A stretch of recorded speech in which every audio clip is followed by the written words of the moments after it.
నమస్తే, welcome to our channel. నేను మిషాల్ని. వైఎస్ఆర్సీపీ పార్టీలో ఇప్పటికే ఇంకా ముగ్గురే మిగిలి ఉన్నారు. ఆ ముగ్గురు కూడా పార్టీ నుండి వీడే ప్రయత్నం అయితే సోషల్ మీడియాలో చక్కెర్లు కొడుతుంది. ఆ ముగ్గురు ఎవరంటారా? అంబటి రాంబాబు, రోజా, రజని. వీళ్ళు ఇంకా ఏ పార్టీలోకి వెళ్ళే అవకాశం ఉంది? ఇక ఆ పార్టీ పరిస్థితి ఏంది? ముందుకు వెళ్ళే అవకాశం ఉంది అసలు ఈ పార్టీ? వైఎస్ఆర్సీపీ పార్టీ నెక్స్ట్ మేము అధికారంలోకి వస్తామంటున్నారు. ఇప్పటికే పార్టీ నుంచి అందరూ ఒక్కొక్కరు జంప్ అయిపోయారు.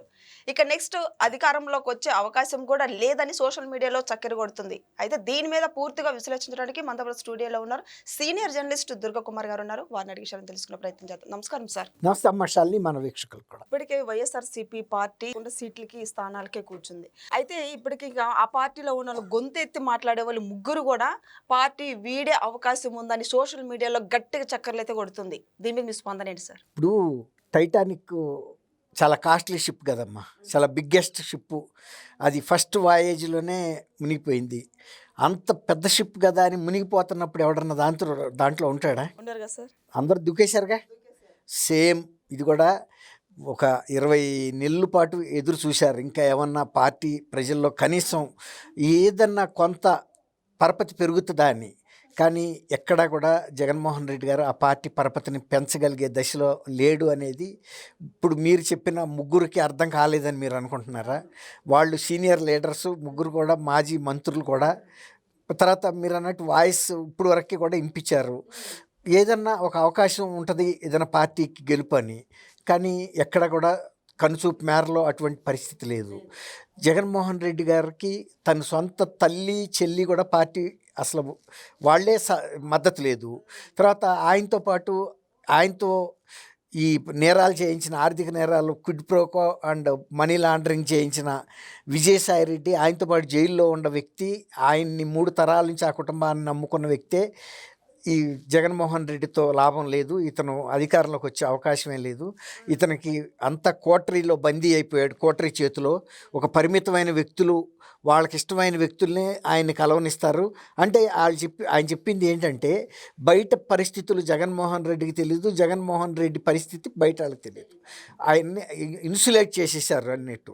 అసలు జగన్మోహన్ రెడ్డి గారు కూడా జనంలో కలవాలి, నాయకులతో కలవాలి, లేకపోతే మాజీ శాసనసభ్యులతో కలవాలి, కార్యకర్తలతో కలవాలనే ఒక కమిట్మెంట్ ఆయనకి లేదు. ఎందుకంటే ఆయన కింద స్థాయి నుంచి సమీకరించుకుని ఎదిగిన నాయకుడు కాదు. ఆయన ఒక మాజీ ముఖ్యమంత్రి కొడుకుగానే ఎంపీ అయిపోయాడు. కాబట్టి వీళ్ళందరితో సఖ్యతతో ఉండాలి, సమీకరించుకోవాలి. అసలు ఆయనకి వేరే వాళ్ళ పొత్తు అసలు గిట్టదు. ఆయన ఇంట్లోకి ఎవరైనా రావటమే ఆయనకి చాలా ఇబ్బందికరం. అత్యంత ముఖ్యమైన క్వార్టరీలో వ్యక్తులు తప్ప ఆయన లోపలికి వెళ్ళే పరిస్థితి ఉండదు. ఈవెన్ పేరుని నాని కూడా ఆయనకి ఎంతో సన్నిహితుడు అనుకుంటారు కదా.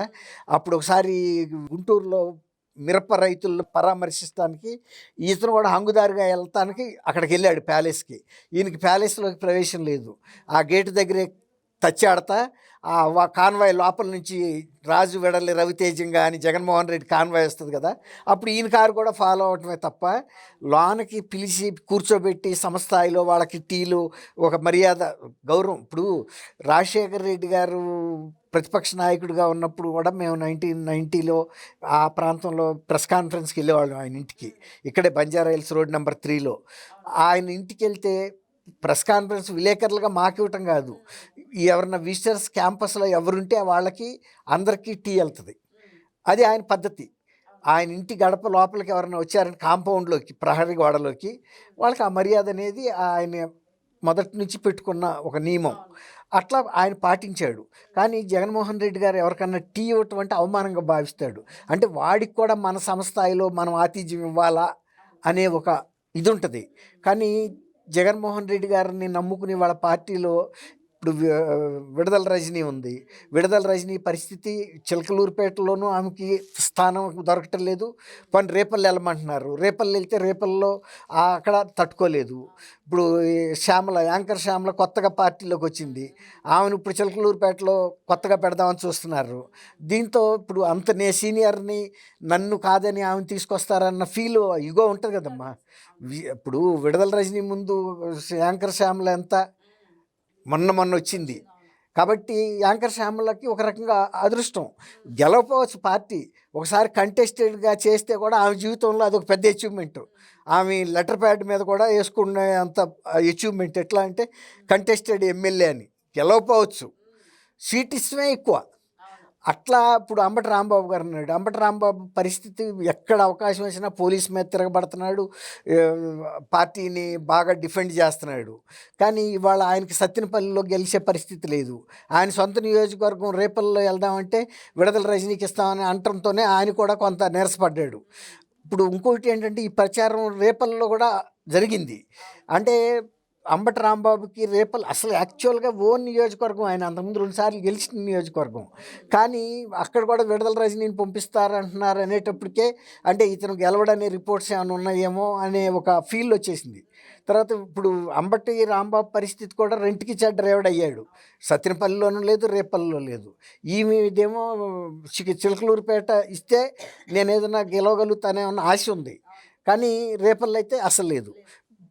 ఆ మాటకు వస్తే చిలకలూరుపేటలో కూడా ఆమె పరిస్థితి ఏం బాగాలేదు. ఎందుకంటే ఆమె సొంత పార్టీ కార్యకర్తల మీద పోలీసులు కేసులు పెట్టి అంతకుముందు రఘురామరాజు గారిని కనుక కస్టోడియల్ టార్చర్ ఎలా పెట్టారో అట్లా ఈ పోలీస్ స్టేషన్లో సొంత కార్యకర్తలు వైఎస్ఆర్సీపీ కార్యకర్తలను టార్చర్ పెడుతుంటే వాట్సాప్ కాల్స్లో చూసిందని చెబుతున్నారు కార్యకర్తలే. అట్లా సొంత వాళ్ళతోనూ తగాద పెట్టుకుంది. ఈ పరిస్థితుల్లో ఇక జగన్మోహన్ రెడ్డి గారికి కూడా ఇక మీరు చెప్పారు ఇంతకుముందు ముగ్గురే ఆ వాయిస్గా ఉండారని. మరి ఆ ముగ్గురికి కూడా ఏమి ఆశాజనకమైన పరిస్థితులు ఎక్కడ కనపడతలా. అంటే గ్రీన్ ప్యాస్చర్స్ అంటారు. ఇప్పుడు గతంలో అడవుల్లో జంతువులు ఎక్కడైనా మైదానంలో ఇది ఉంటే గరికి ఉంటే ఆ ప్రాంతాలకి వలస వెళ్ళిపోతాయి. అది ప్రకృతే చెబుతుంది వాటికి ఈ ప్రాంతం ఇటు వెళ్ళిపోండి అని. కొన్ని వేల కిలోమీటర్లు కూడా వలస వెళ్ళిపోతాయి అట్లా. ఇప్పుడు ఇక్కడ అవకాశం ఎక్కడ కంటి చూపు మేరలో ఈ పార్టీ గెలుస్తుందని, కానీ జగన్మోహన్ రెడ్డి గారు జనంలోకి వెళ్తాడు. ఆయన ఇప్పటికప్పుడు ఏదో ఒక ప్రోగ్రామ్ ఇవ్వటం, వాయిదా వేసుకోవటం. చంద్రబాబు గారికి టైం ఇద్దాం ఇంకా కొంత అని. చంద్రబాబు గారికి నువ్వు ఇచ్చేది ఏంటి టైము? ప్రజలే ఇచ్చారు ఆయనకి పరిపాలించమని, బ్రహ్మాండమైన మెజారిటీ ఇచ్చారు. ఆయన ప్రజల అంచనాల మేరకు ఆయన చేసుకుంటూ వెళ్ళిపోతున్నాడు. ఇంకా ఎక్కడన్నా కూడా లోటుపాట్లు ఉన్నాయా అని కూడా తిరుగుతున్నాడు ప్రజల్లో. దానికి నీకు ఇబ్బందిగా ఉంది ఆయన డబ్బులు ఖర్చు పెట్టి ప్రజల్లో తిరుగుతున్నాడని. డబ్బులు ప్రజల్లోకి వెళ్ళేటప్పుడు జరిగే ఖర్చుకిను ప్రజలకు జరిగే మేలుకి ఏమన్నా పొంతనుంటుందా? ఇప్పుడు మనం ఒక పని చేసేటప్పుడు ప్రతిఫలం ఎంత వచ్చిందని చూడాలి, కానీ మనం ఖర్చు పెట్టేదానికన్నా కూడా 100 రెట్లు ప్రతిఫలం వస్తున్నప్పుడు ఆ ఖర్చులు లెక్కలోకి ఎందుకు తీసుకోవాలి? ఇప్పుడు ఈయనలాగా కనుక ప్యాలెస్లోనే తొంగుంటే ఈయన పరిస్థితి ఆయనకు కూడా వస్తుందిగా. అవును. ఇప్పుడు 164 సీట్ల నుంచి 11 సీట్లే రావచ్చు, ఇంకా కూడా తక్కువ రావచ్చు. ప్రజలకి అందుబాటులో ఉండటం ఒకటి, ప్రజల బాధలు తీర్చగలగటం ఒకటి, ఇచ్చిన హామీలను అమలు చేసుకోవటం, ఇవన్నీ కూడా ఒక రాజకీయ పార్టీకి కానీ ఒక నాయకుడికి కానీ విశ్వసనీయత పెంచుతుంది, ప్రజల్లో ప్రతిష్ట పెంచుతుంది.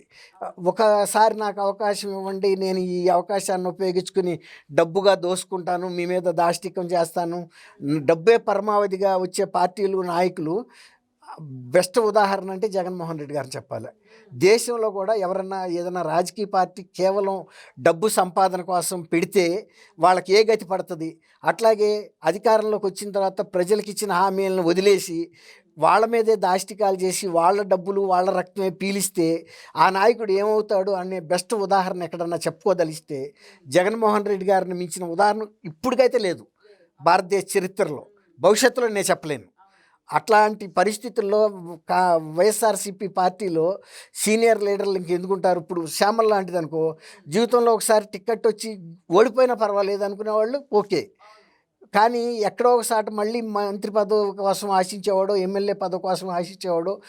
ఇప్పుడు ఇవాళ కాకపోతే రేపైనా ముందు ఈ పార్టీలోంచి బయటపడి న్యూట్రల్గా కొద్ది రోజులు ఉండి అప్పుడున్న పరిస్థితులను బట్టి, ఇప్పుడు వాళ్ళు ఉండట్టు రేపు ఉండదు కదా, అట్లా కొంత ఏదన్నా వాళ్ళ మీద వ్యతిరేకత సద్దు మణిగితే ఏదో ఒక పార్టీని ఆ నీడలోకి వెళ్ళాలని, ఆ పంచం జారాలనే ప్రయత్నం అయితే ఎవరైనా చేసుకుంటారు.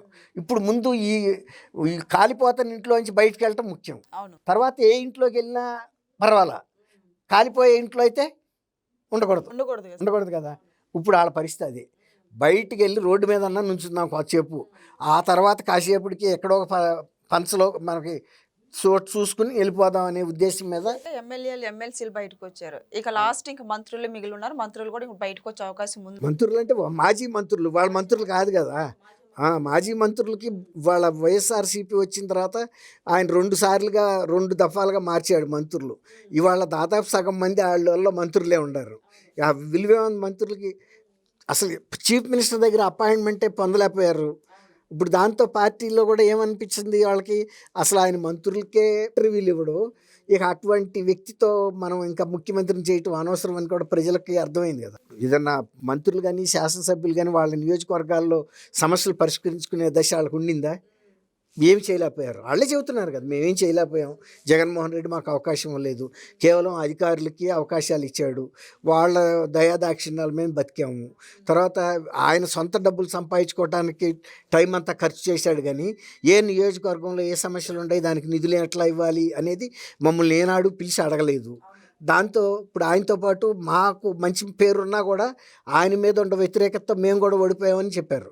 కానీ జగన్మోహన్ రెడ్డి ఎలక్షన్ల ముందు ఏం చెప్పాడు, సమీక్ష ఇది ఒక మీటింగ్ పెట్టి, మీ మీద ఏమన్నా మంచి పేరు లేదేమో కానీ నా మీద చాలా మంచి పేరు ఉంది, నేను ఫీడ్బ్యాక్ తెప్పించుకున్నాను, కాబట్టి మీరు వెళ్ళిపోయి మనం చేసిన జాబితాలన్నీ అందరికి ఇవ్వండి అన్నాడు. మీరు ఇచ్చిన జాబితాలు సరేరా బాబు, మీరు మా దగ్గర దోసుకున్న డబ్బుల సంగతి ఏంటని కూడా జనం అడిగితే ఎమ్మెల్యేలు నోరు తెరవాల్సి వచ్చింది. ఇప్పుడు నువ్వు చెప్పిన పెద్ద మాజీ మంత్రి రాంబాబు సత్తెనపల్లిలో ఒక సామాన్య గృహిణులు అడిగే ప్రశ్నలకి సమాధానం చెప్పలేక వెనక్కి తిరిగి వచ్చాడు. మరి ఆయన మాట నోటు ఇది ఉంది ఆయనకి చెప్పగలిగిన, కానీ సొంత నియోజకవర్గంలో ఓటర్లకు చెప్పలేకపోయాడుగా, ఎందుకంటే ఆయన చేస్తే కదా. అక్కడ ఆయన ఇప్పుడు జగన్మోహన్ రెడ్డి గారు ఆయన స్థాయిలో ఎట్లాంటి అవినీతి చేశాడో సత్తెనపల్లి నియోజకవర్గంలో రాంబాబు గారు కూడా ఆయన శక్తి మేరకి దోపిడీ చేశాడు. డబ్బుగా మిగిలింది కానీ పరపతి మిగల. ఇవాళ ఏ నియోజకవర్గానికి వెళ్ళాలనేది కూడా ఆయనకు కూడా తెలియని పరిస్థితి, కన్ఫ్యూజన్. కాబట్టి ఈ పార్టీలు జగన్మోహన్ రెడ్డిని నమ్ముకుంటే జరిగేది కూడా ఏం లేదు. జగన్మోహన్ రెడ్డి నెక్స్ట్ అధికారంలోకి వస్తామంటున్నారు కదా సార్, ఈ లోపు పార్టీ మొత్తం. అవునమ్మా, మొన్న 2024లో చెప్పలేదా, 175 175 చెప్పాడుగా, ఒక్క సీట్ ఎక్కడ తగ్గించాడా, వైనాట్ కుప్పం అని కూడా అన్నాడు కదా. అసలు కుప్పంలో కనుక చంద్రబాబు గారు గెలిస్తే ఆయన షూస్ పాలిష్ చేసి బతుకుతాను అన్నాడు పేరుని నాని. చంద్రబాబు నాయుడు గారు షూస్ ఎక్కడ ఉన్నాయి, పేరుని నాని ఎక్కడ ఉన్నాడు, ఇప్పుడు ఒకసారైనా చేశాడా? మరి అట్టాగే ఉంటాయి మాటలు. కాబట్టి మాట్లాడటం వేరు, ప్రజల్లో అభిమానం సోరగొనటం వేరు. 175కి చెప్పిన మనిషే 11కి అసెంబ్లీకి వెళ్ళాడు పని. మరి అసెంబ్లీకి వెళ్ళకపోతే రేపు వెళ్ళి ఎలక్షన్లో ఏం చెబుతాడు, నేను మీ సమస్యల మీద అసెంబ్లీలో పోరాటం చేశానని అన్న చెప్పగలిగే నైతిక బలం ఉందా? అసలు 11 సీట్లు ఇచ్చినప్పుడు నువ్వు అసెంబ్లీకి వెళ్ళని వ్యక్తివి, వెళ్ళని పార్టీ, నీకెందుకు ఓట్లు వేయాలని అడిగితే వీళ్ళు ఏమన్నా సమాధానం చెప్పగలరా? కాబట్టి ఈ నోటి మాటలతో అవ్వో చింతకాయలు, మంత్రాలకు చింతకాయలు ఎట్లా రాలవో జగన్మోహన్ రెడ్డి గారి డాంబికాలకి ఓట్లు అయితే పడే పరిస్థితి ఉంటుందండి. Thank you. శాలిని మన వీక్షకులు.